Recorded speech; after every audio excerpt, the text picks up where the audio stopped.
Hey guys, Colton's hacking on Sonic Boom Fan 101 here. And today's Ben TCL 10 Pro.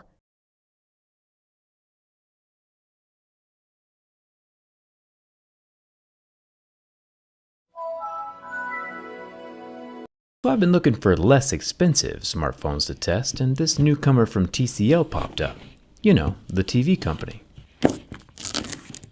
This guy cost a cool $450, which is half the price of the other flagships we've been testing. It's called the TCL 10 Pro.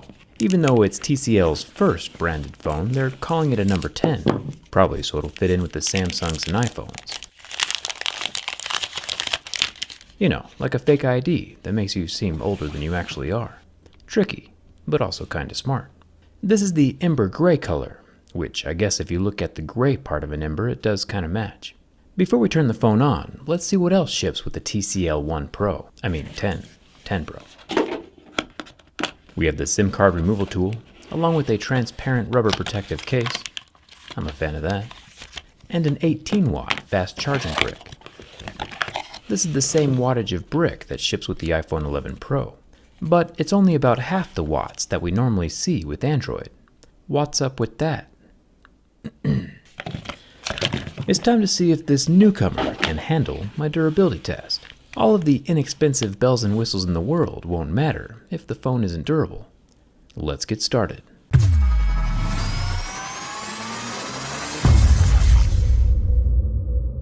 I mean, yeah, it is a little weird for a company known for their TVs to plop a logo on a smartphone, but to be fair, I have owned a reasonably priced TCL TV in the past, for like 5 years, and it worked just fine, so I'm interested to see what they can do with a reasonably priced cell phone. Let's start with the scratch test. You know how this works. A scratch at level 2 or 3 would be a screen made from plastic, level 6 or 7 would be a screen made with glass, and a level 8 or 9 would be a screen made from sapphire, which is kind of fun. It's hard to describe, but this glass does feel a bit different than other screens, almost like it's harder. The glass does still scratch at level 6, with deeper grooves at a level 7, but I don't know. It does seem different. I can't quite put my finger on it. Either way though, the front glass will protect the top teardrop 24 megapixel selfie camera, keep it from scratching. This sensor can do optical face unlock, and the super thin earpiece slit up top doesn't have any grill inside that'll be falling out. The right side of the phone is made from metal, so far so good, along with the power button and volume rocker. The top of the phone has more metal, a headphone jack, and an IR blaster for remote controlling TVs, which is a rather brilliant addition from a company that literally makes TVs. Thumbs up for that little perk, TCL. Another fun little trick is that the left side has a programmable button that can be mapped to anything. Personally, I'm going to map mine to the camera app, and I can even do a double tap on the button to immediately start recording, which is absolutely brilliant considering what's going on right now. Nobody really believes anyone unless it's caught on video, and even then, good luck. But it is cool that this phone can start recording instantly. The bottom of the phone has a USB-C port along with the SIM card tray and expandable SD card slot. There is no water resistance, which is a bummer. We'll have to check for sure from the inside, but at least it's got everything else. The back glass of the TCL 10 Pro is frosted. The first camera on the left is a 64 megapixel main camera. Then we have a 2 megapixel low light camera and a 5 megapixel macro camera, followed by the 16 megapixel super wide camera, all under the same piece of back glass. It does have 2 little flash circles sitting on either side. These are ever so slightly raised, which is good because 1, it keeps the phone from rocking, and 2, it also keeps the camera lenses from getting scratched when you set it down on a table. Smart. Personally, I think this camera setup kind of looks like a Teenage Mutant Ninja Turtle with the bandana across their whole face. You know what I mean? Except for this turtle has 4 eyes, so it's a Mutant Ninja Turtle that's a little more mutant than normal. This $450 phone does have an underscreen fingerprint scanner. I'll set my fingerprint and then scuff up the surface of the scanner with some level 7 deeper grooves. It's an optical scanner and does seem to work every time, even with the damage in place. And it does not work with my other unscanned, so that's pretty good. Now, a TV company probably has display stuff pretty well figured out. paper, this TCL 10 Pro has a 6.4-inch 1080p AMOLED display, but when you hold it under a lighter, which is like normal behavior, after about 30 seconds the screen goes white, and then gets left with a permanent blue hue on the pixels underneath the glass. TCL does say they have a special eye comfort mode that reduces blue light, so maybe there is some kind of extra layer in here that goes blue when burned. I really have no idea, but it's always interesting when something new happens. Now it's time to find out if you need to treat the new TCL with TLC. The quickest way to see if the structural integrity of a phone can last a few years is with a bend test. When bent from the front, we get a minor flex, but no creaks, cracks, or catastrophes. When bent from the other side, same thing. Aside from the screen being a bit blue, the TCL 10 Pro passes my durability test. I'd be a little nervous to buy a company's first smartphone, but it is still pretty cool to see a $450 phone that has more features and the same durability as flagships costing twice as much. A trend that heads towards cheaper, feature-rich, solidly constructed phones is something I can definitely get behind. Although if we want to find a break, we'll need to go even cheaper. Let me know down in the comments if there's a phone that you think won't make it. Come hang out with me on Instagram and Twitter, and thanks a ton for watching.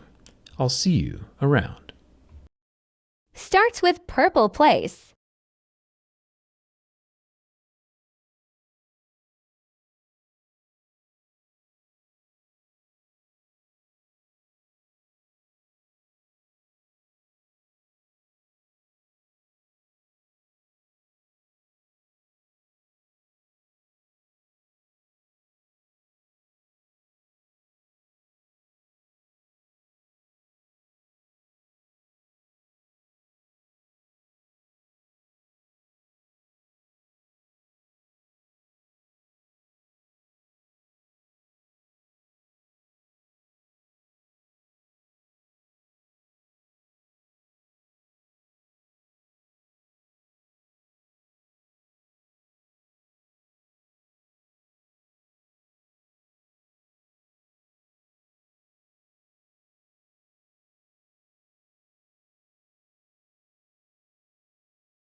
Stay tuned next time for part 3 running Windows 7. Stay tuned next time for part 22. And we're not gonna have any CD-ROMs in here. Like, we're gonna try doing it without the CD-ROMs, because if I end up putting in like a CD-ROM in this again, the computer is gonna crash. Like, after an amount of time. Like, after a matter of time. So anyway, that will be it. Stay tuned next time for part 22. Which, in case we will not do any more CD-ROM stuff for the rest of the walkthrough. So yeah. And we will shorten the amount of parts for this walkthrough to 25.